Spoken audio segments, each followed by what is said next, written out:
This is what you told me you was gonna do.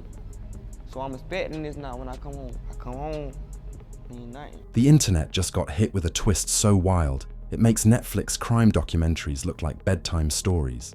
Rapper Foolio, the man whose name has been tied to street beefs, viral diss tracks, and endless "no way this is real" headlines, just had his legacy flipped upside down. Because get this, the woman accused of killing him has officially been locked up in the same jail as one of Foolio's best friends. You heard that right. The same friend who was mourning him on social media, dropping rest in peace posts, might now be sharing cell block gossip with the woman responsible for his death. It's giving betrayal, irony, and divine confusion, all wrapped up in one Jacksonville-sized soap opera. The details are straight out of a twisted movie script. People are saying it's revenge, karma, or even street justice gone sideways. And social media, losing its mind. Twitter detectives, YouTube reactors, and every hood conspiracy theorist alive are all screaming the same thing. Ain't no way this is coincidence, so buckle up, because this story isn't just tragic, it's toxic, tangled, and 10 times crazier than anyone expected. Welcome to the chaos of Foolio's final twist, the revenge that circled back to the cell. Before the handcuffs, before the mugshots, before social media turned Foolio's death into a TikTok documentary, there was tension bubbling beneath the surface of Jacksonville's rap scene, a storm that had been building for years, and Foolio was right in the middle of it. He wasn't just another rapper. He was the walking definition of Florida chaos, talented, bold, reckless, and magnetic. Foolio was the kind of guy who could drop a diss track 1 minute and make you laugh in an Instagram live the next. He wore controversy like designer clothing, loud, flashy, and impossible to ignore. But behind that fearless energy was a world of street politics that don't play fair. Every lyric, every Instagram caption, every "Free My Bro" post had consequences. Jacksonville isn't just a city, it's a chessboard. And one wrong move can turn you from player to pawn real quick. Then came her, the woman who would later be accused of killing him. She wasn't some random face in the crowd. Oh no, she was someone who had been around the circle. Not famous, not public, but known. Familiar enough that Foolio didn't see the danger. Some say they were romantically involved. Others claim she was connected to someone in a rival crew. But however you slice it, she wasn't a stranger. And that's what makes this story sting like betrayal on steroids. In the weeks leading up to his death, Foolio was living fast, posting harder, and trusting the wrong people. He'd been beefing online, as usual, dropping comments that had rivals foaming at the mouth. But according to whispers in the streets, this particular woman was different. She wasn't barking back. She was quiet, observant, and dangerous. Then the unthinkable happened. Foolio was ambushed, a calculated, cold, and coordinated setup, not the random kind of street violence you shrug off as wrong place, wrong time. This felt personal, the kind of hit that comes from proximity, not rivalry. When word broke that Foolio had been killed, the internet didn't just react, it combusted. Twitter was crying, clowning, and connecting dots all at once. Hashtags like "Some Justice for Foolio" and "On Florida Wildin" were trending within hours. Fans flooded his old lives with comments like, "He knew it was coming," and "She set him up." For days, the entire rap world was a detective agency. Everyone wanted to know who did it, and why. And when the name of the alleged killer leaked, the internet lost its collective mind. Because she wasn't some faceless enemy from the streets.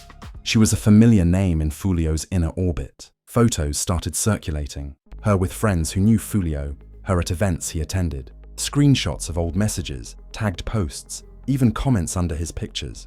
Suddenly she was no longer a ghost, she was the suspect. Every blogger, every podcaster, every YouTube street analyst jumped on the case like they were solving an episode of First 48 Florida edition. Some called her a setup queen. Others said she was manipulated by bigger players. And a few, the messy ones, claimed Foolio might have known she was plotting something but thought he could outsmart her. But then the twist came, the kind of plotline that only the streets could write. The woman accused of killing Foolio was arrested. She was booked, processed, and locked up in a Florida detention facility. Fans cheered. Karma caught up, but nobody could have predicted what came next, because that same week, a court document leaked, and it revealed that she was being held in the exact same facility as one of Foolio's closest friends. You heard that right. The woman accused of murdering Foolio was now locked up under the same roof as one of his day one brothers. The internet went into meltdown mode. "Ain't no way," one fan tweeted. "This gotta be some simulation glitch," another said. Some joked that Florida correctional facilities needed new writers because this plot twist too wild for Hulu. The friend, let's call him Tay, had been incarcerated for months on unrelated charges. Before Foolio's death, Tay was known for being loyal, the kind of friend who reposted Foolio's tracks and defended him in comment sections. When Foolio died, Tay allegedly went ballistic inside, crying out for revenge, mourning his boy even from behind bars. Now picture this. Tay, sitting in his cell, grieving his best friend, and then word spreads through the jail that the woman accused of killing him is being booked into the same building. The energy inside that place must have shifted like a thunderstorm rolling through.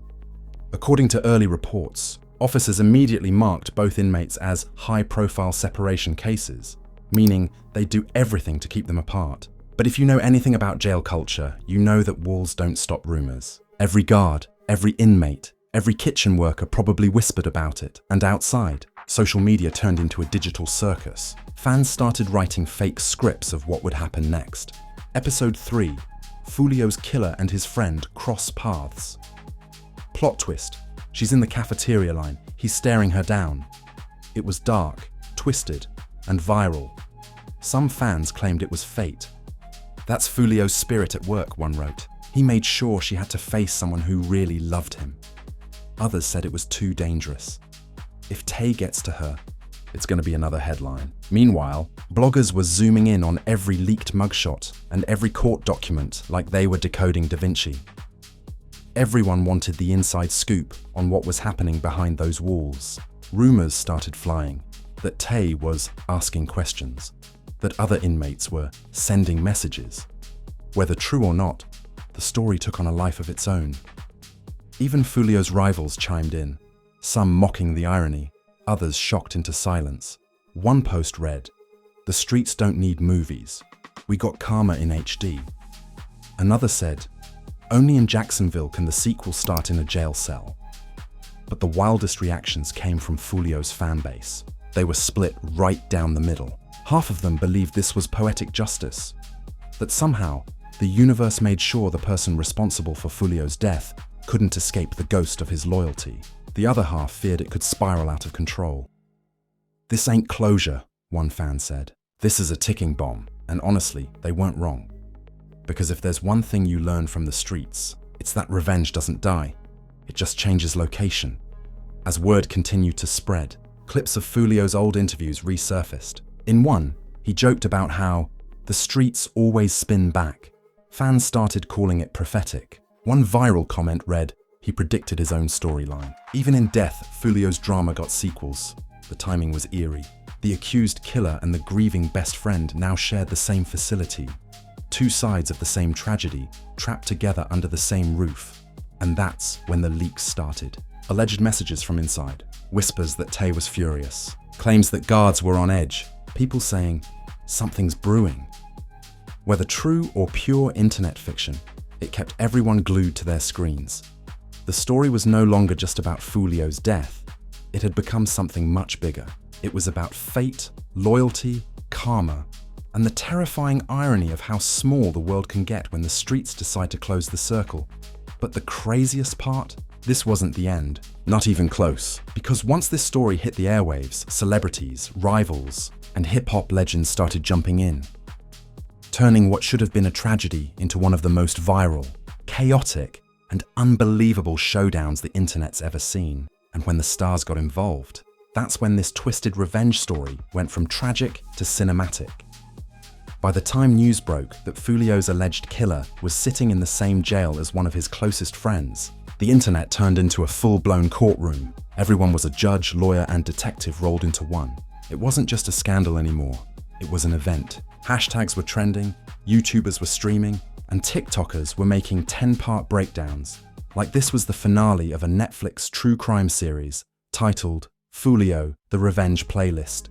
And in the middle of the chaos, every celebrity with a Wi-Fi signal had something to say. First up, Boozy, the unofficial mayor of Messy Commentary. He jumped on Instagram Live shaking his head like a disappointed uncle. "Ain't no way," he said. "Florida jails need a reality show, bruh. You mean to tell me the same girl who did Foolio like that sitting next to his dog? That's wild. Like that sitting next to his dog? That's wild." Then DJ Academics entered the chat, yelling over his stream like he was covering breaking news. "Nah, chat, this not coincidence. This content. Ain't no way this system don't know who's in that building. They probably watching the cameras like it's a live episode of BMF." But the one that broke the internet came from a random fan tweet that simply said, "Only in Florida could your killer and your best friend become cellmates." God directing this movie personally. That one sentence got over 1 million views in 12 hours. Meanwhile, back inside the jail, whispers started spreading faster than hot Cheetos at lunchtime. Word was out. The woman accused of killing Foolio wasn't just in the same facility. She was only a few doors away from Tay, Foolio's longtime friend. Inmates allegedly started placing bets. How long before something go down? Someone joked. It didn't help that Tay was already known in that facility as the rapper's homie. He had status, respect. Everyone knew Foolio was his boy, so when the news reached him, insiders say the tension could have cracked steel. A leaked message allegedly from another inmate claimed Tay went off when he found out. He was pacing, heated, talking about, "She took my brother and now she here?" Whether that message was real or internet fiction didn't matter. Fans believed it. The streets believed it, and that belief alone fueled the fire. Blogs started posting fake inside reports. Inmate close to Foolio's friend confirms he's planning to confront the killer. Guards on high alert as Foolio's friend vows payback. Each headline more dramatic than the last. And of course, every blog added the magic words, "allegedly." Now here's where it got really twisted. Rumor had it, the alleged killer, the woman at the center of this, started talking. Not in court, not to detectives, to other inmates. According to reports, she was bragging, saying things like he thought he was untouchable, or he had it coming. That's when social media lost its collective mind. Fans weren't just angry anymore, they were disgusted. "She's laughing about it?" One person tweeted, "She better hope karma ain't bilingual, cause it's coming for her in every language." Another said, "She bragging? Oh, Foolio's spirit finna turn that jail into Insidious 6. Every podcast was dissecting the story like gospel. You had street commentators like Traplaw Ross drawing flowcharts. You had gossip YouTubers reading the arrest affidavit like Shakespeare. And then you had conspiracy theorists on Twitter posting cryptic threads about how Foolio predicted this in his lyrics. One viral post broke it down like this. Foolio said, "They try to play me close, now I'm ghost in his freestyle." A month later, he dead. Now his killer next to his bro in jail. Tell me that's not divine payback. By now, every corner of the internet had a theory. Some said it was a setup gone wrong. Others swore Foolio was working on exposing people before his death. A few fans went full Illuminati, claiming the killer and Tay being in the same jail was a spiritual alignment. But inside those walls, things were getting tense. According to one insider, an alleged correctional officer who dropped a TikTok story time, both inmates had to be placed under separation protocols. "They know what's up," the officer claimed. "They can't even go to the same yard without 20 guards watching." Still, that didn't stop the rumors. Someone online claimed they saw Tay and the woman exchange words during mealtime. The post said, "He looked her dead in the eyes and just laughed. Said, 'You go and see what loyalty looked like in the afterlife.'" Nobody knows if it's true, but fans didn't care. They wanted drama, and this story had it by the truckload. Even rival rappers couldn't resist throwing shade. One artist from Jacksonville posted on Instagram, "Ain't no need to spin back and she's spinning in a cell." Another wrote, "Foolio's still running the city from the grave." The captions were cold. Meanwhile, Foolio's supporters took things in a darker direction. They started flooding her family's pages with snake emojis, death threats, and justice for Foolio comments. It got so bad that some of her relatives reportedly had to lock their accounts. But the most viral twist came when a supposed audio leak surfaced. It claimed to be a recorded phone call from an inmate describing what went down after Tay found out about her. The voice said, "He went off, bro. Started shouting, saying Foolio watching. Whole pod got quiet." Now, was the audio real? Probably not. But did that stop the internet? Of course not. Every YouTube channel uploaded it with dramatic titles. Leaked audio from jail. Foolio's friend speaks to his killer. Foolio's spirit haunting Florida jail. The views were through the roof. Meanwhile, outside the bars, Foolio's family was furious. His mother went live, pleading for peace. "My son gone," she said, voice cracking. "I don't need nobody else dying behind this. Let the law do what it's supposed to." Fans felt that. For a brief moment, the noise quieted down, but it didn't last, because karma stories don't fade. They multiply. Another update dropped. Allegedly, the woman's lawyer filed for a transfer due to safety concerns. The internet exploded all over again. People said, "Of course she's scared. She's locked up with the man's family." Others joked, "Too late for safety, baby. You in the sequel now." Even mainstream media caught wind. News anchors couldn't resist hinting at the irony. One segment opened with, "In a bizarre twist, the woman accused of killing Jacksonville rapper Foolio is now being held alongside one of his closest friends." The anchor paused dramatically before adding, "Florida never ceases to amaze." At this point, it wasn't just a story, it was mythology. The headlines, the memes, the theories, it all fed into Foolio's legend. He wasn't just remembered for his music anymore. He became the face of poetic street irony. And in the center of that storm sat two people. One behind bars for taking a life, the other trapped with grief and rage, staring across the same concrete walls. It's like the streets wrote their own version of Romeo and Juliet. Only in this version, love never existed, and everyone's holding grudges instead of roses. The tension in that facility, unimaginable. The world outside, watching like it's the Super Bowl of karma. But if you thought this story couldn't get any darker or crazier, oh, buckle up. Because the next twist didn't just shake the streets. It made the entire hip-hop world question whether revenge ever really ends, or if it just changes its address to a cell block. By the time this story hit week 3, it wasn't just gossip anymore, it was legend. People weren't even saying Foolio's killer or Foolio's friend. They were calling it the Jailhouse Curse, a saga straight out of a hip-hop horror flick where every new update dropped, like a cliffhanger episode inside. Those concrete walls, things were boiling. Correctional officers allegedly had to separate pods after whispers spread that Tay, Foolio's closest friend, was ready to handle it himself. The rumor mill claimed there'd been shouting one night. Others swore it was dead silent, just a stare across the cafeteria. Nobody could prove a thing, but that didn't matter. The myth was already alive. And outside, the internet treated it like a blockbuster. Every blog was milking new developments, YouTubers, uploaded hour-long breakdowns with titles, like When Karma Gets Confined and Foolio's Spirit Locked In With His Enemies. Even verified rappers started throwing in subliminals. One captioned his photo, "Sometimes God don't wait till Judgment Day." Another posted, "He watching from heaven, laughing expeditiously." Then, as if fate wanted another viral twist, the alleged killer's mugshot update dropped. Fresh photo, new orange jumpsuit, different energy. She didn't look remorseful, she looked smug. And that one picture reignited the entire firestorm. People started posting side-by-side edits. Foolio smiling next to her booking photo with captions like, "The face of regret meets the face of revenge." It was messy, dramatic, and absolutely everywhere. Tay's cousin, who'd been running his social media on the outside, posted a cryptic quote, "You can't hide behind bars when God's doing roll call." Boom. 50 blogs reposted it instantly. The fans took it as confirmation that Tay was aware, alert, and planning something symbolic, not violence, but justice. Meanwhile, Foolio's music streams skyrocketed. Every old diss track was suddenly a prophecy. Lyrics that used to sound like taunts now felt like warnings. "They tried to play me close, now they ghosts," he once rapped. And fans were calling it a message from the grave. TikTokers were pairing the song with slow-mo clips of candles, mugshots and heaven filters. It was macabre, but viral gold. Then came the interviews. People from Foolio's circle started talking one by one. Some said he'd warned them about trusting too easily. Others hinted that this woman wasn't acting alone, that she was part of something bigger, a setup years in the making. Theories were multiplying like rabbits. It wasn't about money, one insider claimed. It was about ego. Foolio embarrassed the wrong people, and she was the messenger. At this point, fans didn't know what to believe. But they believed everything.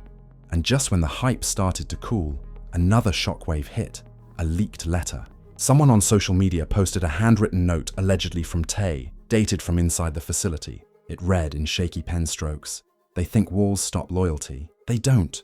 My brother still walking these halls, just not in the flesh. Brother still walking these halls." just not in the flesh.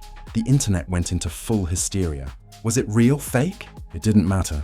It sounded poetic, and that's all it took. People quoted it, remixed it, printed it on fan shirts. Foolio wasn't just a rapper anymore. He was becoming folklore. Meanwhile, the alleged killer's defense attorney filed a statement about harassment and unsafe conditions, blaming social media for making her a target even in custody. The irony? That announcement only made the story go more viral. Unsafe? One tweet read, "You took a man's life, now you scared of karma in the lunch line." It got 200,000 likes overnight. But as the memes raged on, Foolio's mother once again stepped into the chaos with raw emotion. She posted a heartbreaking video saying, "I wake up every day and my baby gone. Y'all making jokes out of pain." Her voice cracked. "Y'all think this is entertainment, but this is my reality." For a moment, the noise stopped. Even the loudest bloggers went quiet. The internet has a short attention span, but that mother's pain reminded everyone what this was. A tragedy first, content second. Still, by the next day, the storm was back. Because tragedy sells. A journalist covering Florida's correctional system released a report confirming what fans had been whispering. Yes, the two were officially listed in the same facility. Different pods, but same building. Confirmation was all people needed to declare the universe had a sense of humor darker than an episode of the Boondocks. Every headline screamed poetic irony. Foolio's fate, killer and confidant behind same bars. Destiny or design? Rap karma goes full circle. Podcasters started comparing it to Shakespeare. Othello meets trap law. Others called it street karma. One viral comment summed it up perfectly. Foolio's story proves two things: loyalty don't die, and karma don't miss. As weeks passed, the frenzy morphed into fascination. The internet wasn't laughing anymore. It was myth-building. People began saying Foolio's energy haunted the jail. Guards reportedly hearing strange noises, lights flickering during night shifts. One inmate even claimed Foolio's name appeared carved into a wall. True or not, it kept his legend alive. And that's the twisted beauty of this story. Every fact melted into folklore. Every rumor became canon. Every update felt scripted by fate. By month's end, both the accused woman and Tay were moved to separate wings, officially for safety reasons. But social media spun it like the season finale. Fans posted fake trailers, separated by steel, united by vengeance, coming soon to Zeus Network. Someone even made an AI trailer showing Foolio as a ghost narrating the story. The caption, "He warned them, they didn't listen."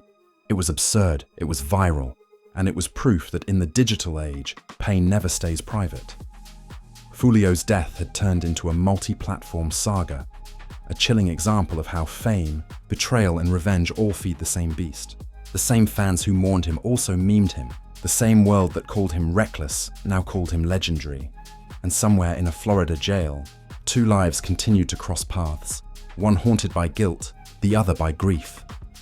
The killer locked away, the friend carrying the memory, and the ghost of Foolio lingering like a headline that refuses to fade. It's poetic, it's tragic, it's the circle the streets never stop spinning. Because out here, justice doesn't come with peace, it comes with irony. Foolio wanted to be immortal through his music. He got it. Just not the way anyone expected. And whether you believe in karma, coincidence, or curses, one thing's undeniable. Even from beyond the grave, Foolio kept doing what he always did best, keeping the whole world talking. This wasn't just a story. This was the remix of revenge, and the beat, still playing, behind those same steel bars. And there you have it, the most twisted revenge story hip-hop has ever seen. Foolio's female killer locked up with his own best friend. You couldn't script this kind of irony if you hired Quentin Tarantino, Drake, and the ghost of Tupac to write it together. It's betrayal, karma, and poetic justice all wrapped in one Florida-sized headline that makes the entire rap world look like an HBO series that never ends. But now the question's yours. Is this divine justice, or just Florida being Florida? Was this fate giving Foolio his last victory, or a brutal coincidence that proves the streets never rest? Drop your take in the comments right now. I'm talking wild theories, hot takes, everything. Because this story has so many layers, you could serve it like trauma lasagna. And while you're at it, smash that like button like it owes you bail money. And hit subscribe if you live for stories that make your jaw drop and your phone battery die from refreshing the drama. We're talking real stories, fake stories, too crazy to be real stories. Every scandal, every beef, every betrayal, broken down like it's a mixtape for chaos. Because here at The Rap Truth, we don't sugarcoat. We don't sanitize. We serve the madness with sarcasm, sauce, and a side of disbelief. Stay tuned, because tomorrow's headline could make this one look like a bedtime story. In hip-hop's underworld, loyalty dies fast, karma drives stick, and every RIP might just be part one of the sequel. This isn't news. This is drama with a beat. Welcome to The Rap Truth, where the streets speak. And the truth always goes platinum. Truth always goes platinum.